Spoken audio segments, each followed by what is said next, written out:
मेरा यह व्यक्तिगत मत है कि द्वाभ्याम सेते इति दुनिया, दो से मिलकर दुनिया चलती है। संसार में आप देखोगे जो भी है वो जोड़े में है, सुख है, दुख है, रात है, दिन है, गर्मी है, सर्दी है।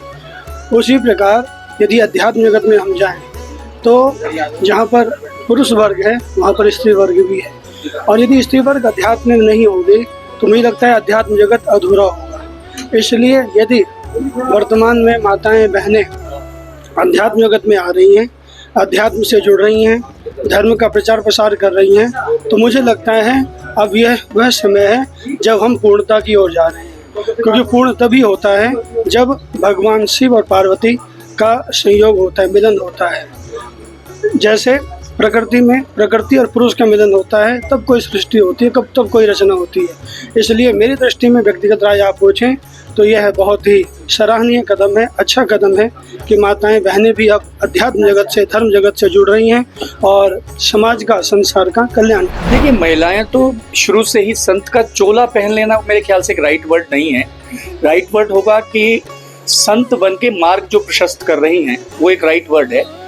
और नारी शक्ति तो आज से थोड़ी ना है, आप हमेशा से देखिए ऋषि परंपरा जो है हमारी, उस परंपरा में हमेशा से ही जो मार्गदर्शिकाएं रही हैं वो हमारी ऋषि माताएं हुई हैं। और आज खाली ये है कि मीडिया के थ्रू, आप लोगों के थ्रू लोगों को पता लग रहा है कि जैसे हमारी गुरु माँ की जो माता जी हैं जिनका कि आज हम यहाँ दिवस, पुण्य दिवस मना रहे हैं, अवतरण दिवस मना रहे हैं, तो वो भी अब उस समय मीडिया उतना नहीं था तो लोगों को पता नहीं लगता था, लेकिन उनका वो चमत्कार देखिए कि आज यहाँ इस आश्रम में कितना आनंद आपको मिल रहा है, सब तरफ लोगों को कृपा प्राप्त हो रही है। तो मेरे ख्याल से ये है महिला शक्ति, नारी शक्ति इस समाज को दिशा निर्देशन दे सकती है। और हम लोग तो गुरु, मैं अभी बहुत प्रोग्राम करता रहता हूँ तो मैं गुरु माँ के पास आकर विशेष आनंदित फील करता हूँ।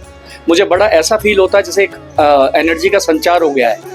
तो बस यही कह सकते हैं कि नारी शक्ति हमेशा से ही मातृशक्ति है। अच्छी बात है, और चाहे महिला हो या पुरुष हो, अब तो सबका समान अधिकार है और सनातन धर्म को महिलाएं अपना रही है, ये अच्छी बात है। और ज़्यादा से ज़्यादा मैं तो जितने आजकल मैं देखता हूँ नौजवान हैं हमारे, जो चाहे अपना युवा हो, चाहे महिला हो और चाहे लड़की हो या लड़का हो, आजकल धार्मिकता की तरफ, अपना जो सनातन धर्म है उसकी तरफ आकर्षित हो रहे हैं। ये अच्छी बात है और कहीं ना कहीं ये जो आने वाला जो समय है ये भारत के लिए बहुत अच्छा समय है। हर हर गंगे जय माँ गंगे। प्राचीन समय से ही साधु संत समाज का कल्याण कर रहे हैं।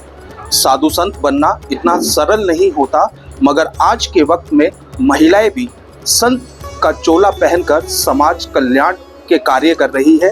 हमारे साथ मौजूद है आनंदमयी साधना जी। स्वागत है माता जी आपका तिलक पत्रिका पे। सबसे पहले तो सनातन धर्म इतना महत्वपूर्ण धर्म क्यों माना गया है? जी, सत्यम परम धीमहि, ओम श्री गुरुवे नमः। मेरे प्रिय आत्मजनों, आज सिद्धपीठ कविता महाआश्रम हरिद्वार में कनखल में हमारे सद्गुरु ब्रह्मलीन श्री श्री योगेश्वरी आनंदमयी कविता मास्टर जी का 72वां अवतरण दिवस है, जो कि हम बड़े धूमधाम से, प्रेम से उनका स्मरण करते हुए, उनके उपदेशों का अनुकरण करते हुए मना रहे हैं। उनके सभी भक्त यहाँ पर आकर के नित्य आशीर्वाद लेते हैं, जिस आशीर्वाद से उनकी बढ़ोतरी होती है। चूँकि गुरु के पास ही वो शक्ति, ऊर्जा और ताकत होती है, जिस वजह से शिष्य की प्रेरणा और उसकी बढ़ोतरी प्रसिद्धि होती है। यदि शिष्य को किसी मार्ग पर जाना है तो उसको एक उच्च कोटि के गुरु की आवश्यकता होगी। यदि आप मेरे अनुभव की बात करें तो मेरा अनुभव तो ये कहता है कि यदि हम अच्छे और उच्च कोटि के गुरु को ना खोज करके यदि हम स्वयं ही उच्च कोटि का शिष्य अपने आप को बना लें तो निश्चित ही हमें ये प्राप्त होगा कि हमको एक उच्च कोटि के गुरु, भगवान के रूप में हमें स्वयं ही प्राप्त होंगे। जैसे सिमिट सिमिट जल भर ही तलावा, जिस प्रकार बारिश का पानी सिमट के गड्ढे में अपने आप आ जाता है, गड्ढे को कहना नहीं पड़ता कि भाई पानी आप आ जाइए, उसी प्रकार गड्ढे में अपने आप एक जगह होती है तो बारिश का पानी स्वयं आकर के उसमें चला जाता है। उसी प्रकार यदि आप अपने अंदर शिष्य तत्व का पालन करेंगे, एक उसका जो शिष्य गुरु के लिए आप अनुकरण करेंगे, तो निश्चित ही आप ये देखेंगे कि आपको एक उच्च कोटि के गुरु की प्राप्ति भी होगी और आप जो चाहते हैं जीवन में आप उससे कहीं आगे आपको प्राप्त होगा। ऐसा मेरा निजी अनुभव है। माता जी, बात की जाए महिलाएं जी। साधु संत का चोला कम पहनती थी, मगर आज के वक्त में देखने को मिल रहा है महिला भी संत का वेश धारण कर जग का कल्याण करने के लिए संसार में उतर चुकी है। जी, देखिए, सबसे पहली बात तो है महिला। महिला अर्थात नारी, नारी अर्थात शक्ति, शक्ति अर्थात महाशक्ति। तो महाशक्ति के बिना तो कुछ है ही नहीं। सृजन की देवी नारी होती है और उत्पत्ति की देवी नारी होती है। कोई भी हमको यदि कार्य करना है, बड़े बड़े राक्षस भी, बड़े बड़े देवता भी शक्ति को प्राप्त करने के लिए शक्ति की आराधना करते थे, तो इसलिए महाशक्ति के बिना कुछ है नहीं। लेकिन ये जो आपने कपड़े की बात कही है, देखिए, ये एक संकल्प है। ये चोला कोई साधारण चोला नहीं है, ये एक संकल्प है। जीवन में आपने ये धारण किया है कि मैं आजीवन इसी वस्त्र को धारण करूंगी और इसी रंग को मैं हमेशा चयन करके जीवन में मैं इसका जीवन यापन करूंगा। और यदि मेरे सामने कोई और रंग यदि आ भी गया तो वो मेरे लिए बेरंग है, मेरे लिए एक ही रंग है और ये अग्नि का रंग है, क्योंकि अग्नि में जाकर के सब समाहित हो जाता है और पंच महाभूत में सब विलीन हो जाता है। और महाशक्ति का तो जो आप ये बात करेंगे, शक्ति के बिना कोई साधना सफल हो नहीं सकती। साधना भी शक्ति है, भक्ति भी शक्ति है, आस्था भी शक्ति है और नारी भी शक्ति है। तो मैं महाशक्ति, तो महाशक्ति के बिना क्या है? तो महाशक्ति की साधना।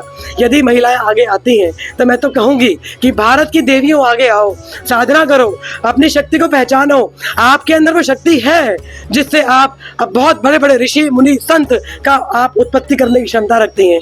आप साधना करें, आगे आए, अपने को आप नियम संयम का पालन करें, दैनिक क्रिया करें, धर्म को बड़ा माने और अपने देश के लिए, गुरु के लिए, माता पिता के लिए और धर्म के लिए सदैव कार्य करें। इससे हमेशा ही आपकी उन्नति होगी। माता जी, बात की जाए, साधना इतनी सरल नहीं होती और महिलाओं के लिए काफी विशेष होती है, क्योंकि जो संत साधु संत होते हैं कठोर साधनाएं करते हैं। महिलाओं की क्या साधनाएं होती है?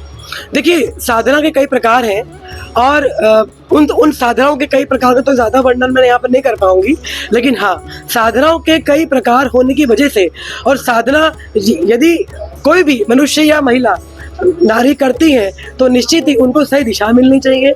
उनको एक निश्चित साधना के लिए उस उच्च कोटि का गुरु उनको आवश्यकता होगी, उनसे दीक्षा लेनी होगी, उसके बाद उस साधना में उतरे। क्योंकि हम कोई भी कार्य यदि करते हैं अपने आप से तो वो परिणाम नहीं आता जो आना चाहिए।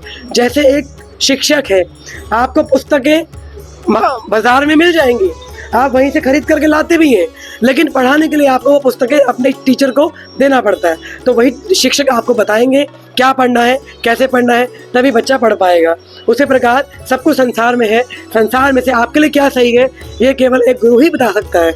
एक सही दिशा और दशा यदि आपकी परिवर्तन हो जाए तो सब परिवर्तन हो जाता है और वो केवल गुरु ही कर सकता है। माता जी, आप भी उच्च कोटि के साधक है, आपने भी कई साधनाएं की है। किन जो साधनाएं की जाती है, किन किन नियमों का उसमें पालन करना पड़ता है? देखिए, सबसे पहले तो हमारा शरीर, तो शरीर हमारा शुद्ध, सब प्रथम हमारा शरीर शुद्ध हो, द्वितीय हमारा मन शुद्ध हो, विचार शुद्ध हो।